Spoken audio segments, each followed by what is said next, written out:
Hi everyone, welcome to week 7. The focus of this week will be the anatomy of the torso. We're going to start with some studies from Hampton, then we'll draw over some of the works of my favorite artists. We're going to draw over some photo reference, and then we'll sort of put it all together to do some drawings from imagination, some from photo reference, and we'll also discuss the importance of rest in the learning process. So to start the week off, I went back to the book of Michael Hampton, Figure Drawing Design and Invention. I studied all the muscles that make up the top half of the figure, so the pectoralis, the serratus, the abdominal muscles, the latissimus dorsi, and the trapezius for the back. And I tried to memorize all the key shapes that he uses to simplify them, as well as how they move with the figure. The next thing I did is I headed over to Pinterest to find some photo reference for my studies. I started off with girls and then moved on to guys.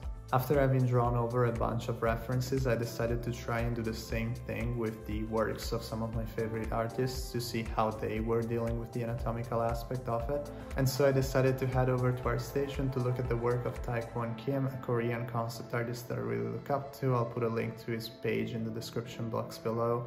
And you can find that he posts a lot of concept art for characters, but also shares a lot of his process, which I think is really cool. Looking back, I found it a lot easier to place the anatomy over his art rather than the actual photo references that I was using at the beginning from Pinterest. So I think if I could redo it, I would probably do it the other way around. I would start with the works of art and then move on to the photo reference. After being done with girls, I also did the same exercise for guys. Once again, I found this to be a whole lot easier, so if I could just do it again, I would start with guys, then girls, and I would start from artistic reference and then photo reference.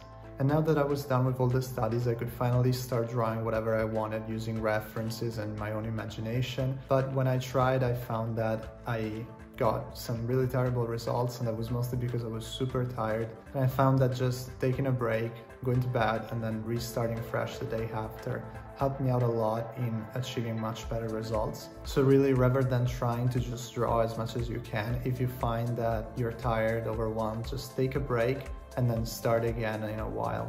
And usually I find that, for me at least, it helps a lot to have an approach like that, rather than just trying to push through it. So the day after, I started out with a bunch of drawings from photo reference while keeping to the side a breakdown of the anatomy by Hampton to always have it laid out clearly in front of me.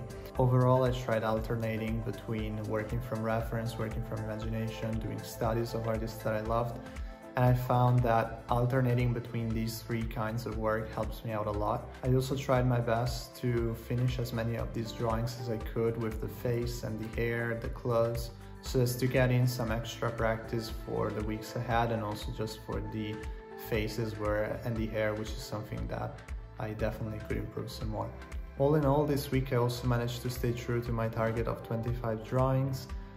I think the girls were a lot more difficult than the guys, so even in terms of the practice, I wish I'd started from guys. But anyway, after being done with all the drawings, I picked 3 and I colored them in. However, I want the focus to stay on drawings for the upcoming weeks, and this is because I feel like what I'm working on is anatomy and the figure and proportions, and so coloring and rendering are more of a waste of time right now, so I'd rather focus on that after. That's why even next week we'll focus on covering the anatomy of the arms and then drawing, and we'll keep on drawing the figures from the waist up. So that's it for this week. I hope you enjoy it, and I'll see you soon. Bye everyone.